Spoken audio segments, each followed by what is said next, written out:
गणेश जी की कहानी। एक गांव में एक डोकरी रहती थी। उसकी एक बेटी थी।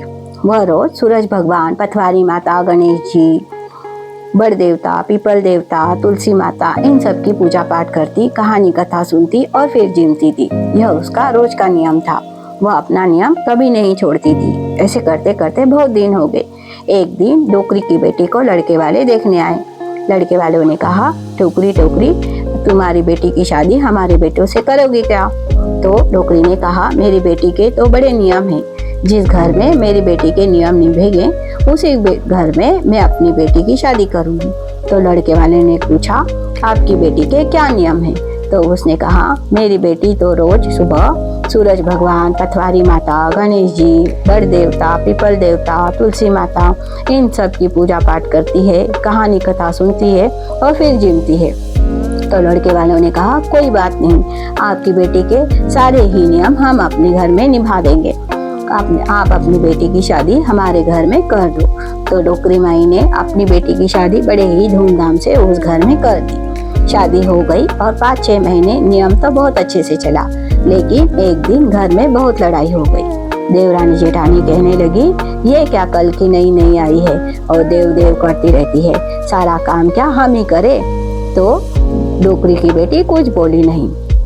अगले दिन फिर उठी और गड्ढू चोपड़ा लेकर पूजा पाठ करने चली। तो सास कहने लगी, कहाँ चली? कल देखा नहीं घर में इतनी लड़ाई हुई है, कोई जरूरत नहीं कहीं जाने की, घर में ही रहो और पूजा पाठ करो या मत करो, लेकिन घर का काम पहले करो। तो डोकरी की बेटी कुछ बोली नहीं। उसने पूजा पाठ उस दिन हुआ नहीं उसका, तो वह चुपचाप रही और जिमी भी नहीं। एक दिन गया, 2 दिन गया, तीसरे दिन भगवान सपने में आए और कहने लगे, मानी मानी उठती क्यों नहीं, जिमती क्यों नहीं?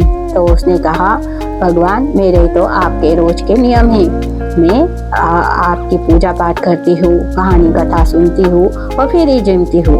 मैं क्या करूँ? सास बाहर जाने नहीं देती, पूजा पाठ होता नहीं और मैं जिमती नहीं। तो भगवान ने कहा, बाहर जाने की कोई जरूरत नहीं, घर में ही देखो, अपने घर में ही भगवान है, कमरा खोलो और देखो। तो डोकरी की बेटी ने कमरा खोला तो वहाँ पर उसे सब भगवान दिख गए। वहाँ पर उसे सूरज भगवान, पथवारी माता, गणेश जी, सारे भगवान घर में ही दिख गए। वह बड़ी खुश हो गई। गड्ढू चोपड़ा लाई, कहानी कथा सुनी और नीचे आकर जिमने बैठ गई। तो सास कहने लगी, रूठी रानी कौन मनाए, टुक टुक करती आप ही आए। तो कहा गए तुम्हारे सारे नियम धर्म, आज तो पूजा पाठ करी नहीं और जिम में बैठ गई। तो बहू कहने लगी, माँ जी मैंने तो सारे नियम धर्म करे, चलो आपको दिखाओ। तो आगे आगे बहू चले, पीछे पीछे सास चले। सास ने अंदर कमरे में देखा तो अचंभित रह गई और अपने बहू के पैर पड़ने लगी। तो बहू ने कहा, माँ जी आप उल्टी गंगा मत बहाओ, आप लगो गणेश जी के पगा, मैं लगू आपके पगा। हे गणेश जी महाराज, जैसे डोकरी के बेटी पर तुष्टमान हुए वैसे सब पर होना, कहानी कहने वाले पर, सुनने वाले पर, हुंकारा भरने वाले पर, सारे परिवार पर होना। बोलो गणेश जी महाराज की जय।